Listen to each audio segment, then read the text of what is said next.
Officer for the University of Sydney, Indigenous Officer for the New South Wales. I will acknowledge the Gadigal people of the Eora Nation. We meet on their stolen land. Pay my respects to elders past and present, of course, and also acknowledge any other Aboriginal and Torres Strait Islander person that is here in the room or at the book fair today. So my name is Kyle Blakeney, and I am a Gummeroi man from the Northern Tablelands of New South Wales. I am originally from a small town in Werris Creek, just south of Tamworth, and I came to Sydney when I was 13 to study at a school, and now I go to university and I do a Bachelor of Primary Education. But we're here to talk about Indigenous issues from the past and to the present, and things that have happened in between, and what we can do to help prevent the negative things that have happened in the past. So, three major key points that I'll be talking about is having a look at history, because we all need to know, the history, because up until the 1970s, and right now, with Christopher Pyne taking a lot out of the syllabus, there's only been half the story told in textbooks and in schools. And it's really important to know the truth about the history, because only then we'll be able to have a hint of what we can do about that sort of stuff in the future.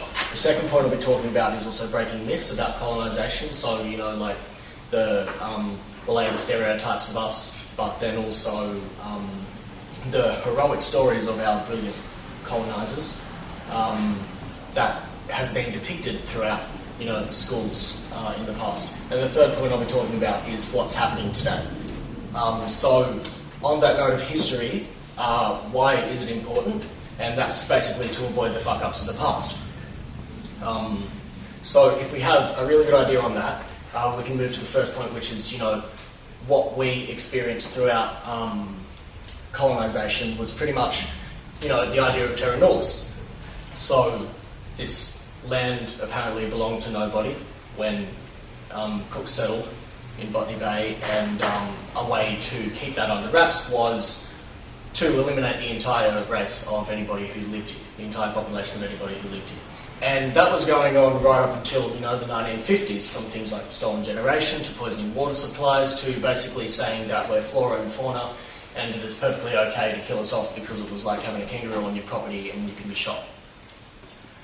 A lot of this is, stuff that people will say is, that's ancient times, that's stuff that used to happen, that stuff didn't happen anymore. Well, the reality is that in my hometown where I grew up, my grandmother also lived there, and they lived on the outskirts of town because they weren't allowed to hold real estate. They lived in a tent with wooden floorboards, and they could not go into the town to, do certain things or shop at certain places.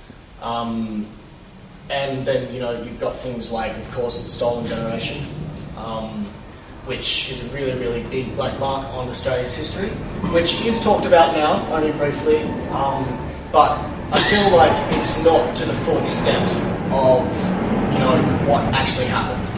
And my paternal grandmother was a person of the stolen generation, and lucky enough, she was able to find her mother before she passed away. But so many people don't. And as a result, also, so many people don't know where they come from. So many people may not even know that they're Aboriginal or Torres Strait Islander. So many people don't know their heritage or their culture. And it's turned out to be a really, really, I suppose, quick and efficient way to wipe out our culture. With this comes the idea of, brutal people will walk into anybody's house, no worries, and take children, or, start raping people and start killing people off and stuff like that. But sometimes you're going to come across somebody with a slight conscience. But even then, at that stage when you've got, the leader of a nation or, certain media or governments that are going to sit there and then degrade a certain type of people, then even that's going to get into the head of some people. And that's where the idea of, coloured people, black people, pretty much anybody who's not white is below or inferior to anybody else. And that still happens today. So they create these stereotypes. I'm a violent, murderous pedophile that is homeless and addicted to every drug under the sun, and can't hold down a job. And that's pretty much me in a nutshell. Completely false, of course, but I assure you it's completely false. But, you know, you've got acts that go across this country with Aboriginal people that do great things. You've got significant milestones that have been crossed. You've also got people, not just black, but white people, anybody that will stand up and say something. Take, for example, the March in March last week, which got, you know, little to no mainstream media. Because some people just don't want to know about it, but then also, especially the government wants you to not know about this, because it's Australia's dark history. You've seen those shirts, all those posters that says White Australia has a black history. And that can work in two ways, you know, because, well, technically it does have a black history, 60,000 years worth, but it's a very, very dark time as well. You know, I grew up with the idea in my house that, you know, black is beautiful, and, you know, I'm the best person in the world and I should be proud of where I come from, and, you know, anybody who has, you know, the heritage that matches me should be really proud of where they come from and stuff like that. But then you go out into the real world, and, you know, when I left my hometown and stuff and then came down here, it was a massive culture shock. You know, you had people that, A, have never met an Aboriginal person before, or you've got people that will say, I'm not a racist, but, and then you've got people, and then you've got people that will say, well, hang on, no, I've got an Aboriginal friend. You think, well, fucking good for you. That doesn't mean shit, really. Like, you know, if you're not going to grasp the concept of what's actually going on, well, there's no point in you giving me any sort of feedback, because I don't want to hear it, just like you don't want to hear any sort of stuff that's happened to me. Even in my hometown, you know, it was a little bit hard, you know. Family was banned from one of the local cafes because I had a problem with one of their children. And the reason was because when I was in school, my little sister was also in school with me, and she was very much the victim of racism. A little girl took her hat and threw it up in a tree and said, now go and fetch it like the black dog you are. And, you know, nobody thinks that that sort of stuff happens, but it actually does. You know, but as a result, it was my family that got banned from that place. You've got things like, you know, just 2 weeks ago, I was trying to get from Leichhardt back to my home in Newtown, and cab drove past, and I put my hand out, and the cab slowed down and looked at me, and then kept driving. And that stuff still happens. You know, the person that the next cab that came along that picked me up was actually a refugee, funnily enough. You know, and they're also stereotyped, you know, to be terrible people, to be people that are going to come in here and ruin this country and stuff like that, when they're probably, you know, the most compassionate people ever. So, you know, then when, you know, it got to a point where degradation kind of stopped working, and, you know, people started to think for themselves, so the government put in, you know, segregation, and people were separated. You know, people were put into homes, certain religions were taught. I remember my grandmother telling me that when she was taken, they took her to a school down in Bomaderry, and that was her home from then on. And they pretty much had, like, so children were lined up in 3 lines, and they stood there and said, okay, you're Catholic, you're Protestant, and you're Presbyterian, and that was it. And then they started, you know, preaching that sort of stuff to it. So, you know, and then we had assimilation, where people will sit there and say, you know, there are some Aboriginals that are good, there are some Aboriginals that are bad. There's no such thing as a bad Aboriginal. There are bad people, there are good people, but there's no such thing as a bad Aboriginal. They're people. Alright? And there are people that, you know, make the wrong decisions and end up getting fucked up. But the idea that people should sit there and then say, look at him, or look at her, they're a good Aboriginal, be like them, is completely and utterly wrong. It's the idea that, no, look at them, they're doing what you want them to do. You know, they're Warren Mundine, they're Noel Pearson. They're the people that, you know, Abbott's chosen 12 for this Indigenous Advisory Council, which wasn't even democratically elected by us, and they're supposed to tell the government what we want, which is a piece of shit anyway. So to give you an idea of how things were broken up during the past. I've done this presentation a little bit before, but I'm going to retire it at the end of this because, well, personally I'm getting sick. But right now, yeah, please. Just 1, 2, 3, 4, 5, 6, 7. Yeah, that should be enough. I just said 7 volunteers, and we've got a few pens. And if you've got your own, that's also awesome. And on that piece of paper, I want you to draw the most important thing to you in your life. The most important thing. So whether that's, a representation of your own culture, or whether it's, a picture of a family portrait, or, a peace symbol, or, an anarchist symbol, or whatever you want. I don't care what it is. Draw the most important thing in your life, and this is going to give you an idea on, because we know that Australia was, now it is, how many states do we have? 6? 7? Yeah. 6, and then the territories. Whereas before colonisation, we had all of thank you. We had all of these. Draw the picture big too. You'll need it. What's a picture? Oh, picture, word, whatever. Doesn't matter. Whereas before colonisation, you had over 300 different languages and 300 different tribes and things like that. You had nations. So Australia is one nation, but we had nations. So we say the Gadigal people of the Eora Nation, and that's how it was sort of set up. And then all of that was kind of ripped apart. So if I can take back those ships now. What's that? Friends and family. Alright, friends and family. We've got knowledge here. What else do we have?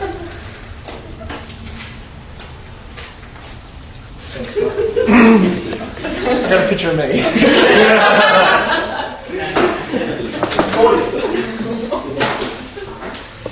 Thank you. Africa. Alright, let's not show a representation of the movement. Wait, so is that all the bits of paper that I've got back? A blank one. Yeah, that's okay. That's cool. So for those people that drew that, please stand up front. For a second. Okay. And then colonisation came along, and what's the amount of time? So 226 years. So we'll say, however long I've been talking, you've got, I don't know, I'll give you 45 seconds. Work as a team Put it all back together. to put all those pieces of paper back together so that the pictures match.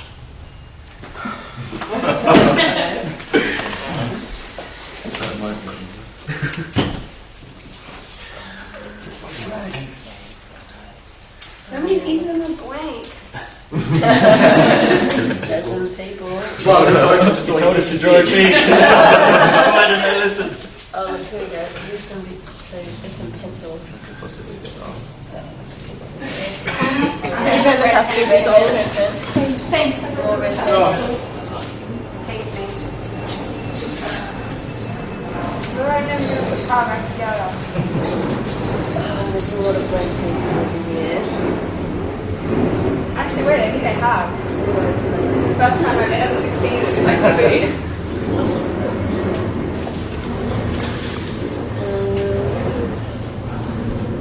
Alright, stop. And go take a seat. So we've got a little bit of an accordion, some family and friends. The picture of me is looking pretty good. We've got sections of Africa, knowledge is there.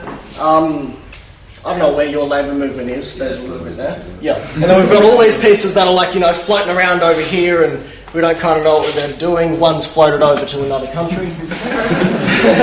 And you can see how hard it is to try and ever put back some of those pieces when things have been, torn up in such a short amount of time. And that's to do with the things like the stereotypes, the killings, the stolen generations and things like that, where it's almost impossible for somebody that has no idea who they are or where they come from or who their family is to try and put themselves back together. And that's why we have a lot of people that fall into depression. That's why we have a lot of people that get addicted to things that are going to kill them very, very quickly sometimes. That's why we have high suicide rates. And that's why people just sometimes give up and they think it's actually better in jail.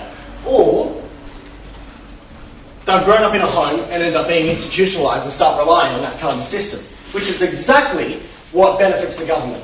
We must now rely on that system. We have to rely on things like the dole, things like pension and stuff like that.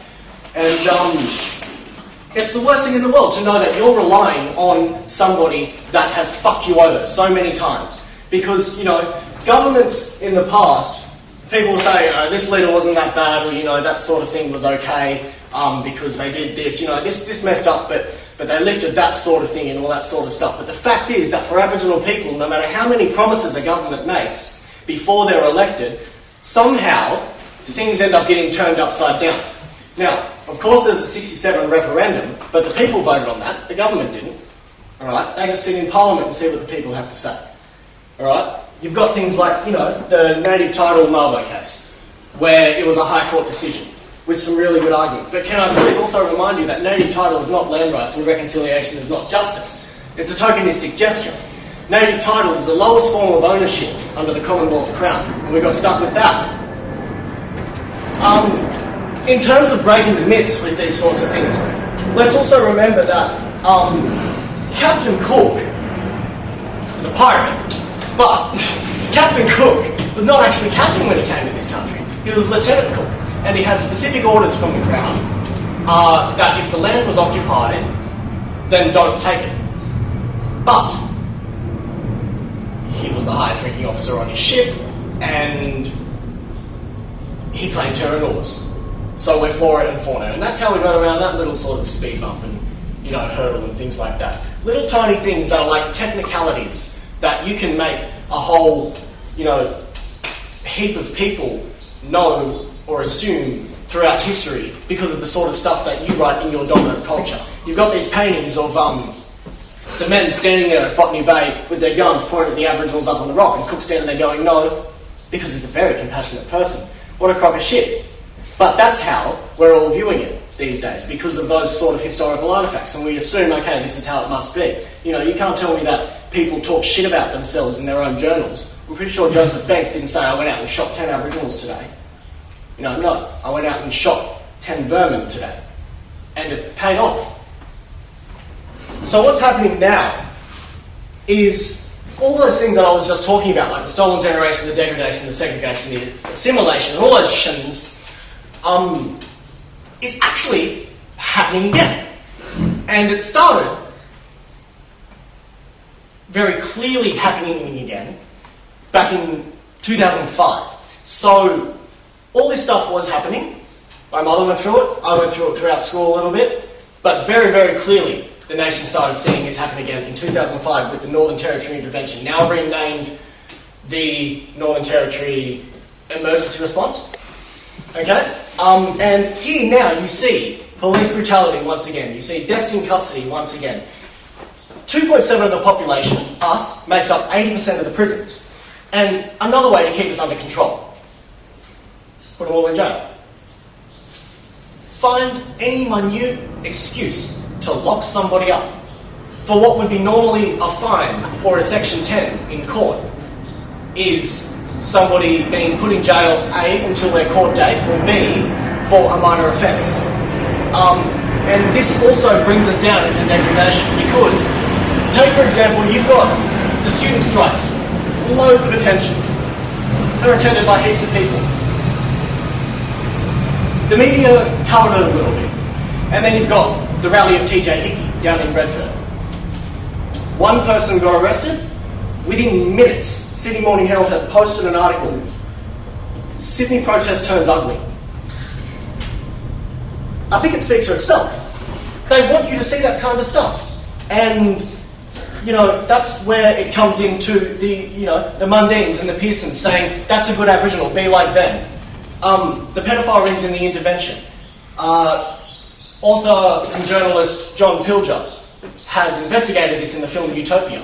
And if we have a look at that film, you'll find that the person that actually accused people of the pedophile rings and stuff like that was actually a government official.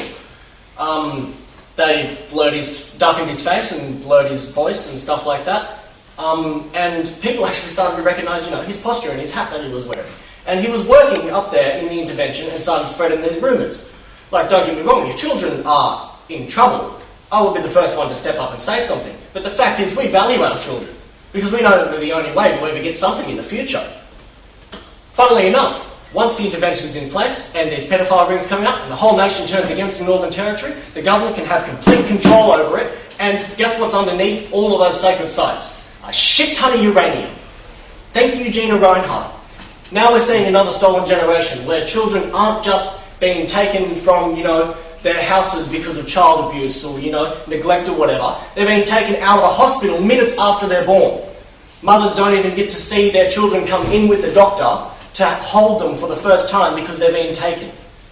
I can't even imagine. I can't even imagine that happening to me. I'm doing primary school education. I love children.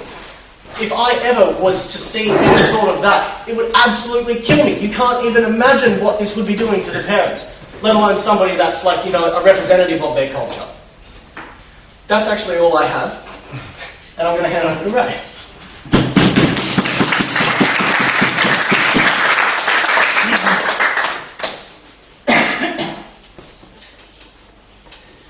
Yeah.